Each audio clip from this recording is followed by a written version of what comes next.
The Princess Who Became a King. From African Princess, The Amazing Lives of Africa's Royal Women, by Joyce Hanson, illustrated by Laurie McGaw. Essential question: what was life like in ancient Egypt?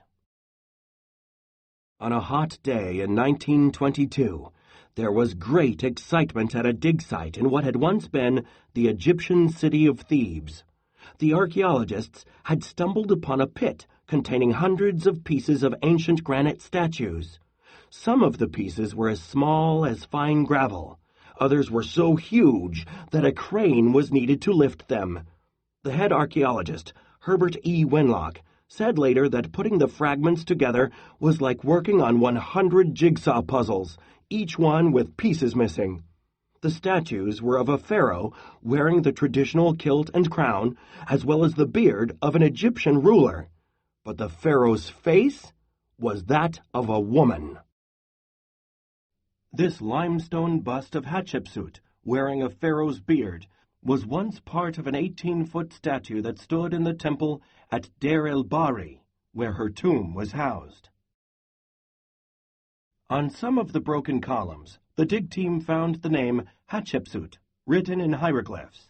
Was this the same Hatshepsut who had reigned over Egypt around 1479 through 1457 BCE?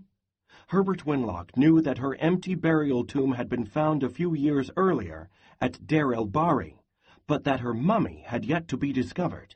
If this was the same Hatshepsut, he wondered, why had so many statues of her been destroyed? As the archaeologists studied and pondered, the story of an extraordinary woman began to emerge after thousands of years of silence. This set of Egyptian hieroglyphs represents the pharaoh Hatshepsut. The symbols are enclosed in an oval called a cartouche. Statues of Hatshepsut stand at her mortuary temple in Deir el-Bahri. It was traditional to show a deceased pharaoh holding a shepherd's crook and flail, a rod with 3 strands of beads attached. These objects were symbols of a pharaoh's power and responsibilities. The crowds on the banks of the river cheered wildly as the gilded royal barge came into view. Standing next to the pharaoh was a lovely young girl in white linen robes, his eldest daughter, the royal princess Hatshepsut. For Pharaoh Thutmose I, these trips along the Nile from Thebes to Memphis gave him an opportunity to inspect his kingdom and see his people. We can imagine him pointing out to his daughter the great monuments and temples, teaching her about the world they lived in. With Hatshepsut's mother, the royal wife Ahmose, and other members of the royal family, they would stay in temporary palaces called the mooring places of Pharaoh. The Nile River and its fertile valley, background, helped develop farming in Egypt. Along the Nile grew the royal cities of Memphis in the north of Egypt and Thebes in the south. Throughout her childhood, Hatshepsut had a very close relationship with her father. She was the only surviving child of Ahmose. Sadly, with the exception of Hatshepsut's half-brother, Thutmose II, all of the pharaoh's other children had died. Hatshepsut and Thutmose II, who would someday marry and rule Egypt together, must have been a great comfort to the pharaoh. Egyptian royalty married close family members in order to keep the royal blood pure and to keep wealth and power within the ruling family. Hatshepsut's carefree days and nights spent in the palace at Thebes ended when she became a teenager. Her beloved father died, and her life changed completely. Historians are not certain whether Hatshepsut was older or younger than Thutmose II, but either way she could not become the new pharaoh because she was a woman. Pharaohs were not only supreme rulers, they were also divine. Their right to rule came directly from the gods. The pharaoh was the head of all the priests, a very powerful group of men, and was the only person who was allowed to communicate directly with the gods.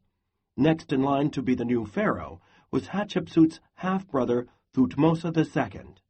Princess Hatshepsut became his royal wife. The goddess Mut, shown here, was known as Mother of the Gods. Mut's crown often depicted a vulture, which was revered as a fierce protector of its young.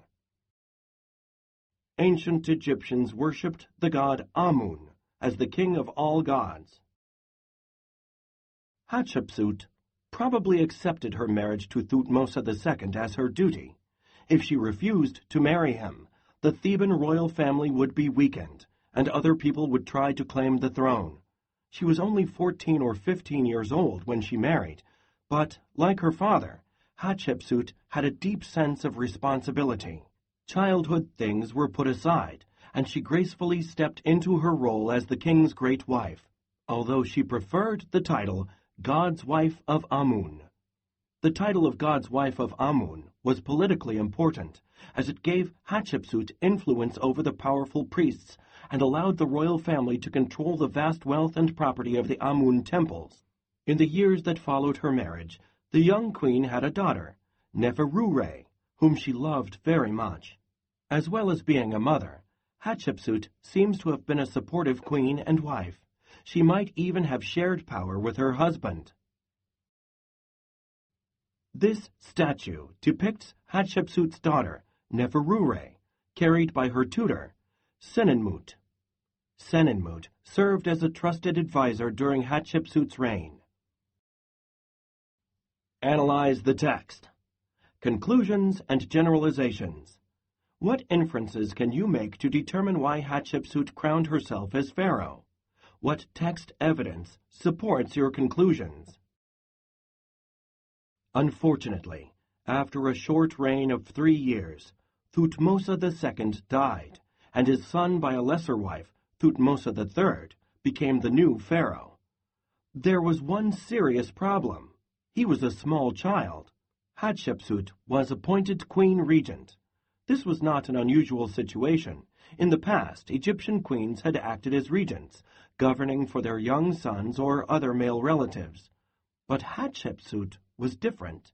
She had learned how to rule from her father, and had taken on some of her husband's royal duties.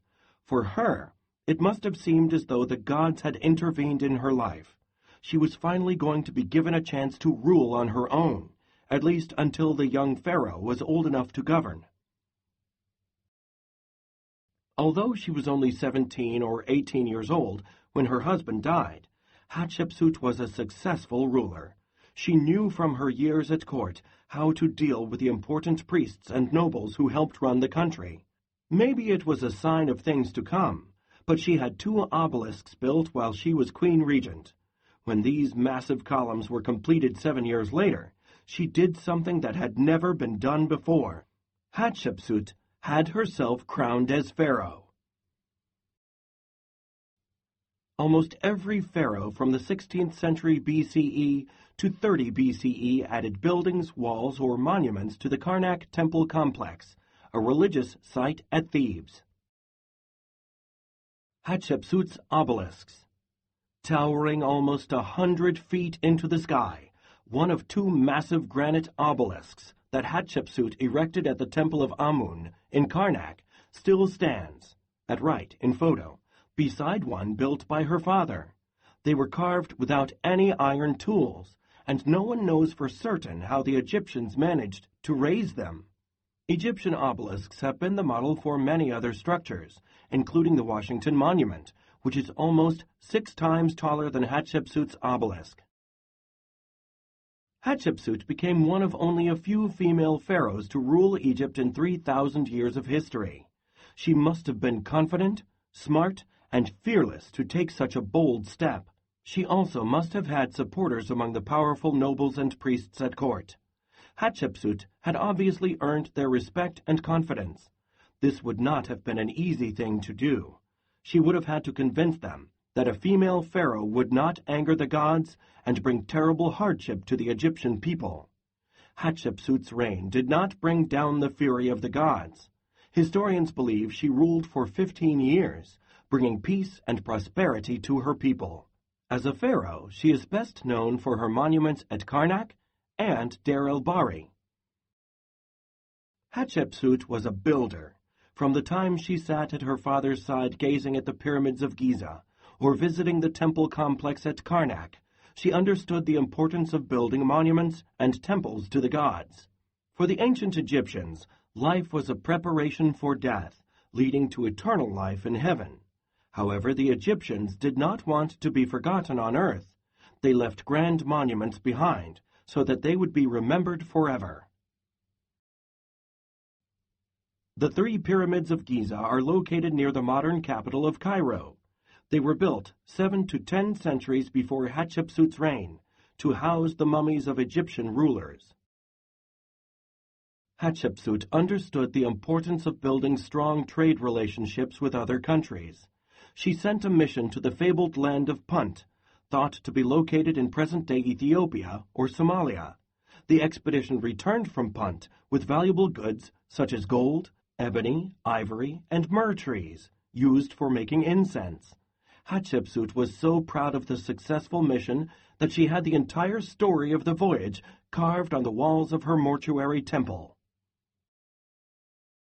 This carving from Hatshepsut's temple shows the voyage to Punt. The land of Punt may have been located in one of several places on the Red Sea or on the Arabian Sea south of the Horn of Africa. Hatshepsut asked her loyal and trusted advisor, Senenmut, to plan and build her mortuary temple at Deir el-Bahri. She named it Djeser Djeseru, meaning Holy of Holies.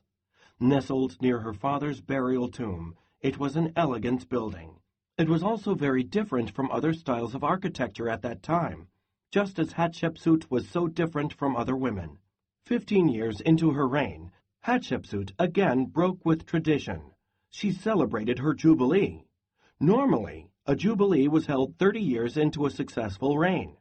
After the celebration, Hatshepsut followed in her father's footsteps and had 2 more obelisks built and placed in front of the temple at Karnak.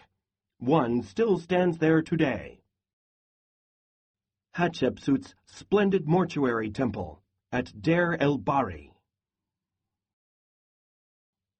Analyze the text. Analyze historical characters. What examples and anecdotes does the author give to introduce and describe Hatshepsut on pages 561 through 563? Hatshepsut may have been in her 40s when she died, an old woman in those days.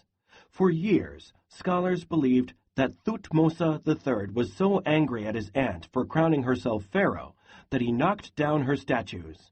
But the time Hatshepsut spent training her nephew to become a successful ruler suggests that she was a loving woman, not a power-hungry one. And Hatshepsut's monuments were destroyed 20 years after her death.